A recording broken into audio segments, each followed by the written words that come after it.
En l'hiver 1871, la compagnie houillère de la Loire donna 15 jours à Solange Dubois pour quitter la maison où elle avait élevé ses 4 enfants. Son mari était mort à la mine et la règle était claire.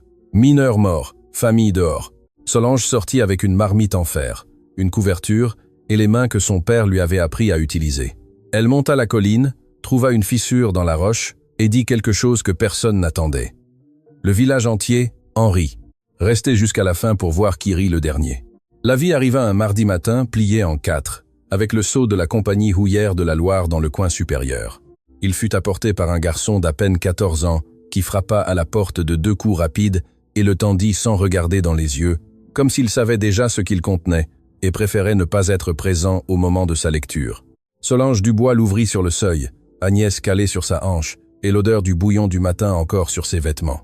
Elle lut lentement une seule fois et le replia avec un calme qu'elle-même n'attendait pas de ses propres mains. 15 jours. C'était tout ce que la compagnie accordait à la famille d'un mineur décédé pour quitter le logement attribué. Raymond était enterré depuis 3 semaines, dans le cimetière de Saint-Étienne, à côté de l'église de Saint-Thomas. Et il y avait déjà un papier, avec une date limite, là où il devrait encore y avoir du deuil. Solange posa l'avis sur la table, alla donner le petit déjeuner à Agnès, et ne dit rien aux enfants avant la nuit, lorsque tous les 4 étaient assis autour du foyer, et qu'elle trouva les mots justes, qui n'étaient pas nombreux, car il n'y avait aucun moyen de rendre cela plus facile que ce que c'était. Marc, qui avait 9 ans et portait déjà une gravité qui ne lui correspondait pas, demanda où ils allaient aller. Solange lui dit la vérité, qu'elle ne le savait pas encore, mais qu'elle allait le savoir. Il hocha la tête comme si cela suffisait, bien que tous deux savaient que ce n'était pas le cas. Hélène, 7 ans, ne posa aucune question. Elle resta à fixer le feu, les bras croisés sur les genoux. Et ce fut plus difficile à supporter que n'importe quelle question. Thomas, 5 ans, demanda s'il pouvait emmener le chat, Grissou, qui dormait sous le grand lit. Solange dit oui, bien qu'elle sût que probablement non. Les jours suivants, elle frappa à 6 portes à La Roche-sur-Bresse, celle du beau-frère de Raymonde, celle de 2 voisines ayant des chambres disponibles, celle de l'homme qui louait la vieille maison au bout de la rue du Moulin. Nulle part elle ne trouva ce dont elle avait besoin, qui n'était pas la charité, mais une réelle possibilité. Le beau-frère lui offrit une chambre pour elle seule, sans les enfants, comme si cela était une solution. Les voisines demandèrent des prix qu'elle ne pouvait pas payer. Le loueur lui dit que sans un homme pour signer le contrat, il n'y avait pas d'affaire, et il le dit sans mauvaise intention, ce qui était presque pire. Le matin du 8e jour, Solange plia la couverture de laine qui avait appartenu à son père. Elle y enveloppa la marmite en fer, les documents rangés dans une boîte en bois, le pain restant et le jambon sec qu'elle avait acheté le jeudi au marché de Saint-Étienne. Elle vêtit les 4 enfants avec tout ce qu'ils pouvaient porter et sortit avant que le village ne soit entièrement réveillé. Elle ne laissa pas de mots et ne ferma pas la porte à clé, car la clé n'était pas la sienne. Elle monta la pente vers le nord, là où les châtaigniers et les chênes commençaient à fermer le chemin et où les maisons restaient en arrière. Elle connaissait cette montagne depuis l'enfance. Elle l'avait gravie avec son père d'innombrables fois pendant qu'il cherchait de bonnes pierres à travailler, et elle savait exactement où le terrain était ferme et où il était piégeux. Marc portait Agnès quand la petite se fatiguait. Hélène ne se plaignit pas une seule fois. Thomas demanda 3 fois s'il restait beaucoup, et les 3 fois Solange répondit que non, bien que la 3e fois n'était plus tout à fait vrai. La fissure dans la roche se trouvait là où elle s'en souvenait, un peu plus haut que le second virage du ravin, au point où les chênes poussaient si serrés que le sol en dessous était sec, même après 3 jours de pluie. L'ouverture avait une hauteur suffisante pour un adulte debout, une profondeur de 4 mètres et une paroi arrière en roche massive, sans la moindre fissure visible. Le sol était irrégulier et sentait la terre et l'humidité ancienne, et il n'y avait rien à l'intérieur, sauf des pierres détachées et des feuilles sèches entraînées par le vent d'un automne précédent. Solange déposa le paquet au sol, s'appuya d'une main sur la roche et regarda l'espace un instant qu'elle ne sut calculer après coup. Marc était derrière elle avec Agnès dans les bras et ne dit rien. Il attendit simplement. Alors, Solange se tourna vers ses 4 enfants, regarda l'endroit une fois de plus et dit « Ici, non pas comme une question ni comme une excuse, mais comme quelqu'un qui enfonce un pieu. » La nouvelle parvint au village avant midi, comme toutes les nouvelles parvenaient à La Roche-sur-Bresse, par quelqu'un qui avait vu quelqu'un qui avait parlé avec quelqu'un. Au café de Fernande, qui se trouvait sur la place face à la fontaine, les hommes qui prenaient le vin de 11 heures rirent de bon cœur. Sylvain Leroy, qui était charretier et avait un avis sur tout, dit que la veuve de Raymond avait perdu la raison avec le deuil et qu'il fallait voir combien de jours elle tiendrait là-haut avec 4 enfants. Quelqu'un proposa de parier. Personne ne proposa de monter aider. Madame Valois, la femme du maire, en parla au marché avec cette voix qui sonnait la préoccupation, mais avait le ton exact du scandale. Elle dit qu'il y avait des enfants en jeu et que quelqu'un devrait faire quelque chose, bien qu'elle ne précisa pas quoi, ni ne s'offrit à le faire. Le père Célestin fut le seul à monter vraiment 2 jours plus tard, avec ses bonnes bottes et l'attitude de celui qui s'acquitte d'une obligation. Il resta à regarder la fissure, regarda Solange qui arrangeait des pierres sur le sol et lui dit que Dieu n'avait pas voulu que les hommes vivent dans des grottes. Solange le regarda, hocha la tête lentement et dit « Merci, mon père ». Puis elle remit la pierre qu'elle avait dans les mains. Le père Célestin redescendit sans avoir rien obtenu, ce qui était exactement ce que Solange avait calculé. Ce même après-midi, les enfants dormant empilés sous la couverture, Solange s'assit à l'entrée de la fissure, les genoux pliés, et ouvrit la boîte en bois. Elle sortit le document du tout en bas, celui qu'elle ne lisait jamais parce qu'elle n'en avait pas besoin pour savoir ce qu'il disait. C'était une note que Raymond avait écrite pour leur premier anniversaire de mariage avec cette grande écriture tordue qu'il avait, qui disait qu'elle était la personne la plus têtue qu'il ait jamais connue de sa vie, et qu'il y avait des jours où cela le rendait fou, et des jours où c'était la seule chose en laquelle il avait vraiment confiance. Solange la lut jusqu'à la fin, la plia avec soin et la remit tout en bas. Puis elle referma la boîte, la plaça dans la fente de roche la plus sèche qu'elle trouva, se leva et alla chercher la première pierre. Évariste Fontaine avait été maçon à La Roche-sur-Bresse pendant 40 ans. Le genre d'homme qui connaissait la différence entre la pierre calcaire et la pierre de grès, juste par le poids qu'elles avaient dans la main. Il n'eut jamais de fils, et dans un village où cela était commenté avec pitié, il ne le traita jamais comme une perte.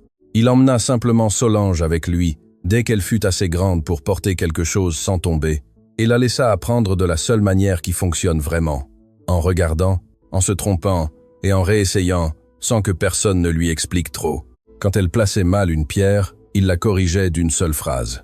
Quand elle la plaçait bien, il ne disait rien. Mais il y avait un silence spécifique de sa part qui valait plus que n'importe quel éloge. Évariste était mort 6 ans auparavant, et Solange avait été à ses côtés jusqu'à la fin.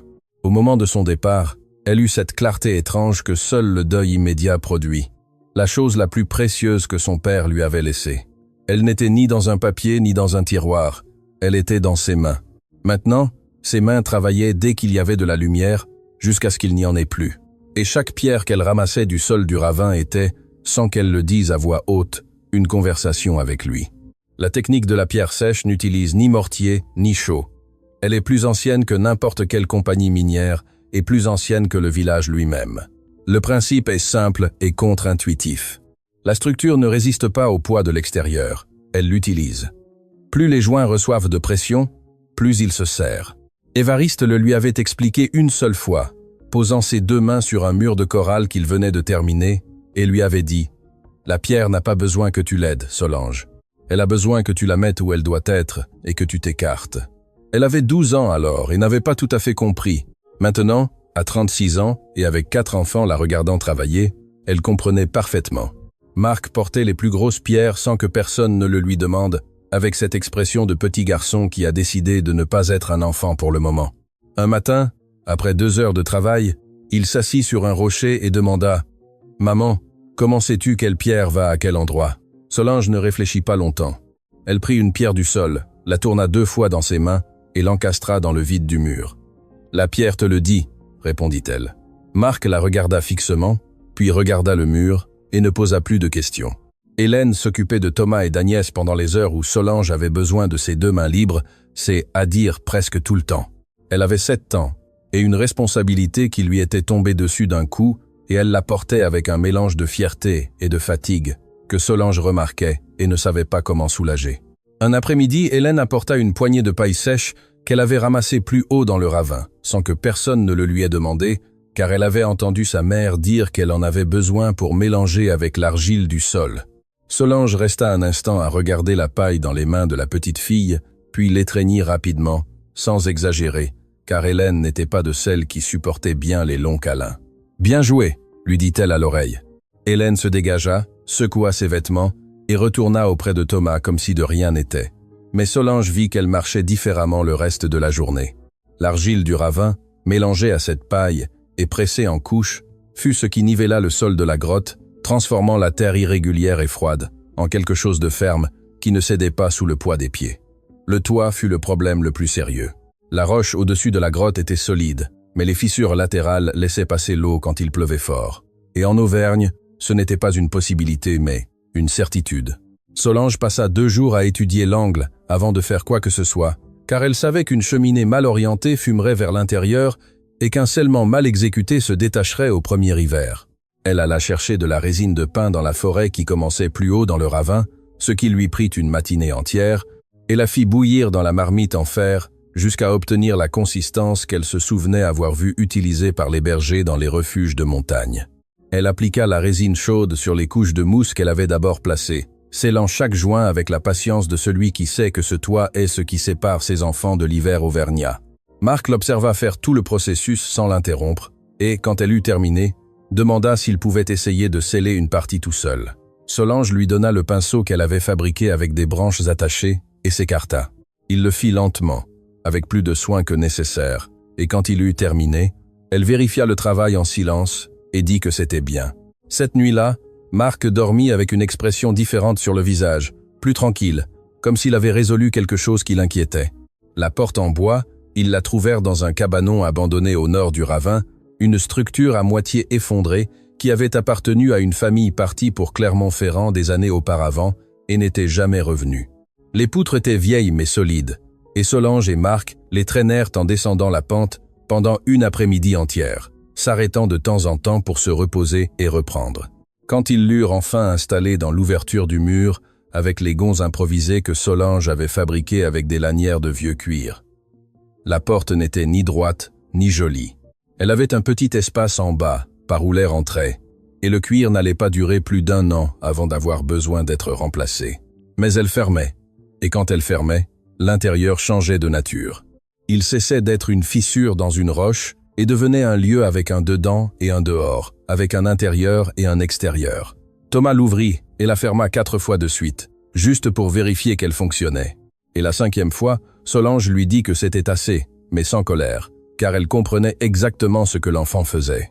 6 semaines après avoir dit « ici », devant la fissure vide, Solange alluma le foyer en pierre qu'elle avait construit dans le coin gauche, appuyé contre la paroi rocheuse vivante, avec une cheminée qui évacuait la fumée vers l'extérieur par la fissure qu'elle avait identifiée dès le premier jour. Le feu prit à la 2e tentative. Elle posa la marmite en fer sur les braises et cuisina un pot-au-feu avec les os qu'elle avait obtenus au marché de Saint-Étienne le jeudi précédent, des choux, des pommes de terre et ce qui restait de jambon sec. Les 4 enfants mangèrent assis sur le sol, la chaleur du foyer leur arrivant au visage, et personne ne parla beaucoup, ce qui était la manière de cette famille d'être bien. La maison n'était pas jolie, le sol était en argile pressée, les murs étaient en pierre non polie et la porte ne fermait pas tout à fait droit. Mais la pluie n'entrait pas et le vent n'entrait pas. Et quand Solange éteignit la bougie cette nuit-là et entendit les 4 s'endormir un par un, elle resta éveillée les yeux ouverts dans l'obscurité, sentant le froid frapper les chênes dehors, essayer et ne pas pouvoir entrer. Les plus vieux bergers de la Roche-sur-Bresse dirent plus tard qu'il y avait des signes depuis octobre, que les merles étaient partis plus tôt que d'habitude et que le bétail était agité depuis des semaines, sans raison apparente. Mais les signes sont toujours plus clairs après qu'avant. Et quand la neige commença à tomber, la 2e semaine de janvier 1872, personne au village n'était préparé à la quantité. Elle tomba 3 jours de suite, un blanc épais qui monta lentement le long des murs des maisons et rendit le chemin vers Saint-Étienne, impraticable avant la fin du premier jour. Solange le vit venir du ravin avec un mélange de préoccupation et de quelque chose qui n'était pas exactement le calme, mais qui y ressemblait. Elle avait réservé du bois de chauffage depuis novembre, plus que ce qu'aucun voisin n'aurait jugé nécessaire, et avait scellé les fissures de la porte avec des bandes de vieille laine imbibées de suif, une astuce qu'elle avait vu faire à son père lors d'hivers difficiles. Quand la neige commença à s'accumuler sur le toit de roche, Solange monta vérifier le scellement de résine avec ses propres mains, palpant chaque joint avec les doigts, cherchant l'humidité. Elle n'en trouva aucune. Elle redescendit, remit plus de bois dans le foyer et dit à Marc que le lendemain il ne sortirait pas chercher de l'eau au ruisseau, qu'ils en avaient assez en réserve et qu'ils resteraient à l'intérieur. Ce qui s'est passé dans le village, elle l'apprit ensuite par fragments, car chaque famille qui monta au ravin apporta sa propre version. La première maison à céder fut celle de Benoît Mercier, le charretier veuf qui vivait seul à l'extrémité sud de la Roche-sur-Bresse. L'adobe utilisé pour construire dans cette partie de l'Auvergne était résistant dans des conditions normales, mais absorbait l'humidité avec le temps. Et quand cette humidité se combinait avec le poids de la neige accumulée sur le toit, les murs cédaient de l'intérieur vers l'extérieur sans avertissement. La maison de Benoît s'effondra à l'aube. Il en sortit indemne, car il dormait dans la plus petite pièce, la seule qui tint. Mais il se retrouva dans la rue avec ses vêtements sur le corps et une expression que plusieurs voisins décrivirent de la même manière. Le visage de quelqu'un qui n'a pas encore fini de comprendre ce qu'il vient de perdre. La deuxième maison fut un grand cabanon de la famille Lavandier, au centre du village, qui emporta avec lui une partie du mur de la maison voisine. Après cela, le village commença à regarder vers la montagne. René Lefebvre arriva la première. Solange l'entendit monter avant de la voir. Les pas dans la neige ont un rythme particulier quand quelqu'un est épuisé, a froid et tient 2 enfants par la main. Elle jeta un coup d'œil par la porte et la vit arrêtée à quelques mètres, les pieds trempés jusqu'aux chevilles, et le visage de celle qui a pris une décision qui lui a coûté plus qu'il n'y paraît. René faisait partie de ceux qui n'avaient rien dit au café quand Sylvain Leroy avait proposé de parier, mais elle n'avait rien dit contre non plus, et toutes deux savaient que le silence dans ces cas n'est pas neutre. Elles se regardèrent un instant. René ouvrit la bouche comme pour dire quelque chose puis la referma. Solange s'écarta de la porte et dit « Entrez, les enfants sont gelés ». Rien de plus, sans nommer ce qui s'était passé, sans rien réclamer, sans obliger l'autre femme à trouver des mots pour ceux qui n'avaient pas de mots faciles. René entra avec ses 2 enfants, les assit près du foyer et resta debout un instant à regarder les murs, les joints de pierre, le toit qui ne fuyait pas, et elle ne dit rien de tout cela non plus, mais elle le regarda. Dans les heures qui suivirent, 3 autres familles arrivèrent. Benoît Mercier arriva avec ce qu'il avait pu saisir avant de sortir, c'est, à dire une couverture et un sac avec un peu de farine. La veuve Francine Bergeur arriva avec sa fille aînée et 2 petits-enfants qui avaient marché depuis l'autre bout du village avec de la neige jusqu'aux genoux. Arriva aussi Anselme Durand, qui était le même homme qui avait fait le premier pari au café de Fernande et qui entra sans lever les yeux du sol et se plaça dans le coin le plus éloigné de Solange, comme si la distance physique pouvait résoudre quelque chose. Solange le vit entrer et ne dit rien. Elle lui indiqua un espace le long du mur où il pouvait s'asseoir et continua de s'occuper de la marmite. Au moment où la nuit tomba, ils étaient 12 personnes à l'intérieur d'une construction conçue pour 5, et la chaleur générée par les corps serrés, plus le foyer, suffisait à maintenir le froid à l'extérieur, ce qui était exactement ce qu'il fallait et rien de plus. La marmite en fer ne s'arrêta pas pendant 2 jours. Solange cuisina avec ce qu'il y avait et avec ce que chaque famille avait apporté, ce qui, additionné, donnait plus que ce à quoi n'importe qui s'attendait.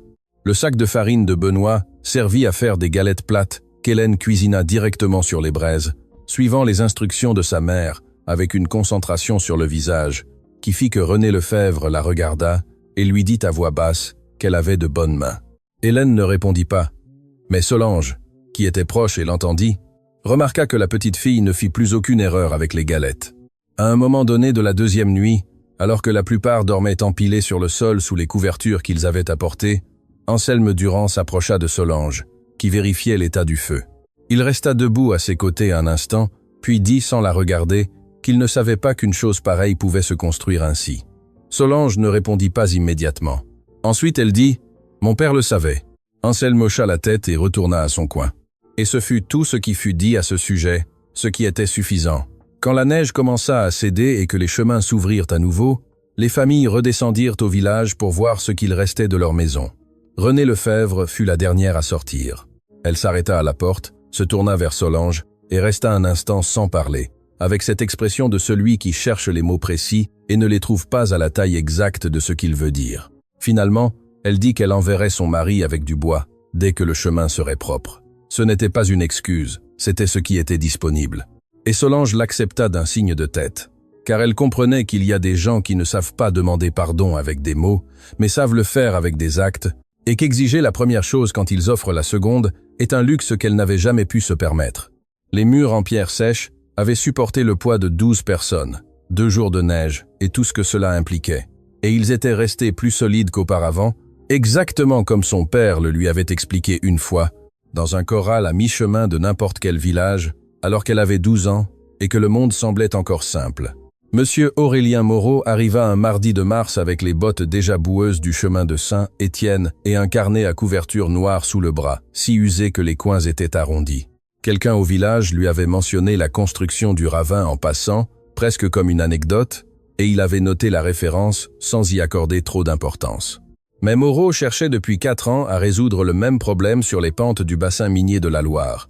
Des structures de contention qui tenaient un hiver, parfois 2, puis cédaient avec la pluie et le mouvement du sous-sol, et il avait appris à prêter attention à tout ce qui sonnait différemment. Il monta seul, sans prévenir, et resta immobile devant la construction plus longtemps que ce que l'on fait quand on ne fait que regarder. Il toucha les joints avec les doigts, pressa du pouce à plusieurs endroits du mur, s'accroupit pour examiner la base, recula de 3 pas pour voir l'ensemble. Solange l'observa depuis la porte sans rien dire, attendant. Finalement, il se retourna et demanda avec une formalité qui n'était pas de la distance, mais du respect. Qui a conçu cela? Solange leva la main droite et se désigna. Moreau ouvrit son carnet, écrivit quelque chose et dit qu'il reviendrait. Il revint en avril, un jeudi matin, et cette fois il ne vint pas seul. Il amena M. Primitivo Leclerc, un homme d'environ 55 ans, avec une barbe courte et des lunettes rondes à monture métallique, qui avait étudié à l'école d'architecture de Paris et travaillait comme consultant pour plusieurs compagnies minières du nord de la France. M. Primitivo venait avec l'attitude contenue de celui qui a vu beaucoup de choses qui promettaient d'être intéressantes et ne l'ont pas été. Mais cette attitude changea à mesure qu'il parcourait la construction. Il s'arrêta particulièrement au coin nord-est du mur, où les joints étaient plus complexes, car la pierre disponible dans cette zone du ravin était plus irrégulière. Il posa ses 2 mains ouvertes sur le mur et ferma les yeux quelques secondes. Un geste que Solange reconnut immédiatement, car c'était exactement le même qu'elle avait vu faire à son père quand il voulait entendre si une structure était bonne. Quand M. Primitivo ouvrit les yeux, il regarda Moreau et dit à voix basse, presque pour lui-même, « Opus incertum ». Puis il se tourna vers Solange et lui demanda si elle pouvait lui expliquer comment elle avait décidé des angles des joints dans la section du toit. Solange n'avait préparé aucune explication parce qu'elle ne s'attendait pas à devoir en donner. Elle parla comme elle parlait quand elle enseignait quelque chose à Marc, avec des mots directs et sans fioritures. Elle dit que la pierre sèche ne résiste pas au poids de l'extérieur, elle l'utilise, et que plus les joints reçoivent de pression, plus ils se serrent, de sorte qu'une forte chute de neige ne détruit pas la structure, mais la consolide. Elle dit que l'angle du toit, elle l'avait calculé en regardant les fissures naturelles de la roche pendant 2 jours avant de toucher à quoi que ce soit, car si l'eau a un chemin déjà fait, elle le suit, et il est plus facile de travailler avec cela que contre cela. Monsieur Primitivo écoutait, le carnet ouvert, mais sans écrire, ce qui était le signe qu'il prêtait une véritable attention. Quand elle eut terminé, il resta silencieux un instant puis dit que ce qu'elle venait de décrire était le principe fondamental que les ingénieurs romains avaient appliqué dans les murs de contention des carrières romaines du Puy-de-Dôme et qu'ils l'avaient étudié dans les traités, mais n'avaient jamais vu personne l'appliquer de manière intuitive dans des conditions pareilles. Il le dit sans condescendance, comme un fait.